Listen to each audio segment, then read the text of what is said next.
Okay. So Python functions, where were we? Python functions can have default arguments, keyword arguments, arbitrary arguments, or the required arguments. But whatever required for us, we will just focus on that only. Okay. And today we will check the user defined function. So we will make our function and we will try to work on that. So later on, whenever you will run a big script, or if you wanted to create your own app, okay, not in this class, maybe in advanced level, if you try to build it, so you need to open your own functions. Okay, and function is very much important for that. Why and how, whenever we will just go through our class, you will come to know.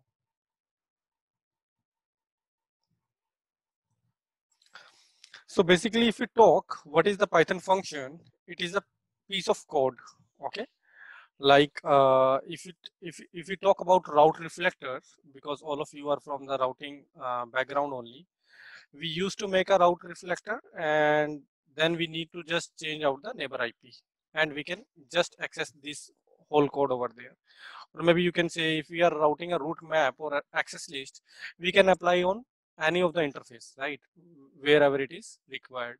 So a piece of code, we have write it down, and we can use that anywhere as and when required. So function also is a piece of code, okay, and a block of organized reusable code that is used to perform a single and related action. So whatever actions you will provide, maybe you can do that. Function provide better modularity. Okay. We can reuse it, okay, multiple times whenever we want. And there are some built-in function like print we are using, and like type, like ID, or maybe str, which you used, Murthy, before some time you were showing. So these are the inbuilt functions, and one can create his or her own function, and these functions are known as user-defined function, on which we will focus today in our class.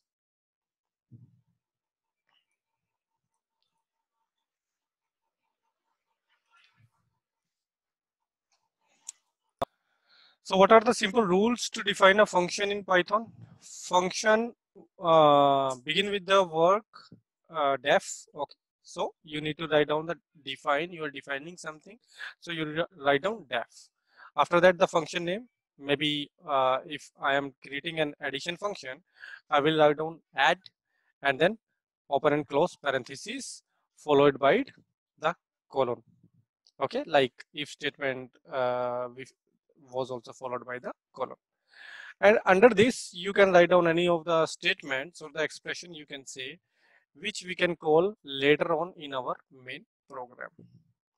So far, any doubt to anyone? I hope no. Okay. So again, we are defining the syntax of the function. Okay. First, def keyword. After that, whatever the function name. After that, parentheses. And if there are some kind of arguments, you need to pass on the arguments, and then you can return something if you wanted to return by the return command.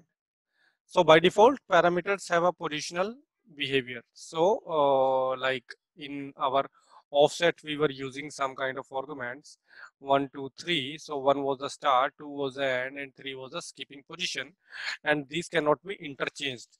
Likewise, here also, the whatever the arguments would be there, those are the positional argument, and whatever you are writing down beneath, that will be as it is. So when I will call function, then I will tell you, maybe otherwise you will get confused. So need to enter the value in the same format or same order where it is provided.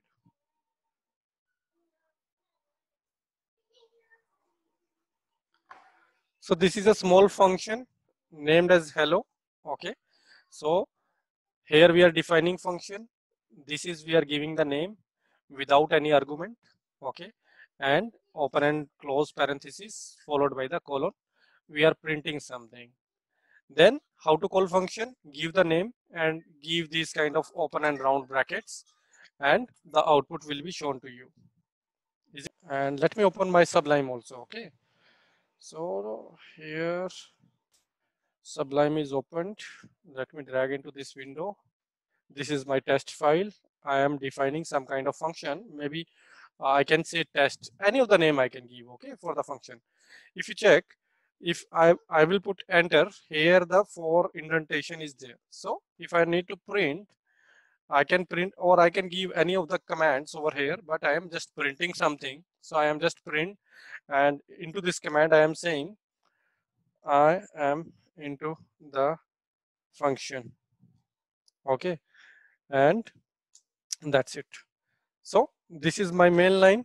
I can say this is my here I can produce main code, okay, and here we can say that I am calling this function, okay, calling the defined function.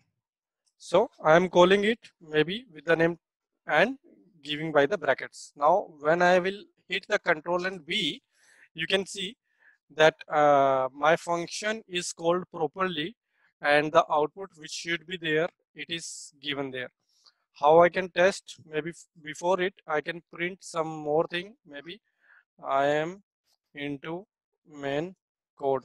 So by this means we can come to know that first what is first, line number 8 is executed, okay, after that line number 9 is getting executed.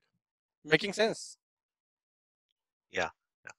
Hey, Ravinder, so indentation wise, instead of having 4 spaces, right? Let's say if I'm editing just a normal notepad, and One, if I do, two, one, sorry, 1, 2, control S, yeah, control B, it will work. But it should be 3, 4. It should be always 4, huh? Because in all of the Sublime tool or in the PyCharm also, you will see that there is the standard of the 4. okay, So if you are aware about if you just check the router OSPF 10, after that in Cisco also, whatever you are writing into that router ID maybe or something like that, it do has the spaces of 1. There is 1 space always. right, I hope you check that, right? right, So right. indentation is very much important. So by that mean, whenever we do the section kind of keyword, okay, and we used to find out sec router OSPF or router BGP or something. So it just keep out the section of router OSPF and whatever under the indentation. That's how it Mm, works. Correct. okay, okay. So similarly, indentation is important here. So so far, any doubt to anyone for this defining function? Ravindra, so here result is that first executed that we are printing the I am into the functions first, and then it has to come as Hmm, I am into main code, right? So first you hmm, executed, and again you enabled that printf I am the eighth line, and then it is showing the first. hmm. So it has to execute in the second, right? Second part, right? So what I am saying is that this is the function definition. You have defined a function, but Okay. until or unless you will call it, it will not get executed.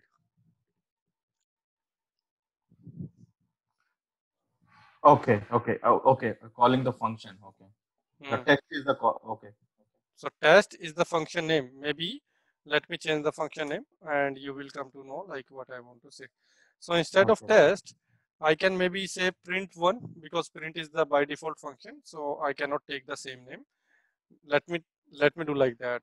So you can see that it is still working. But here if I will use test only, it will say that it is not defined. Uh-huh. Okay. Okay. So we are calling the function, and then yeah. Okay. Yep.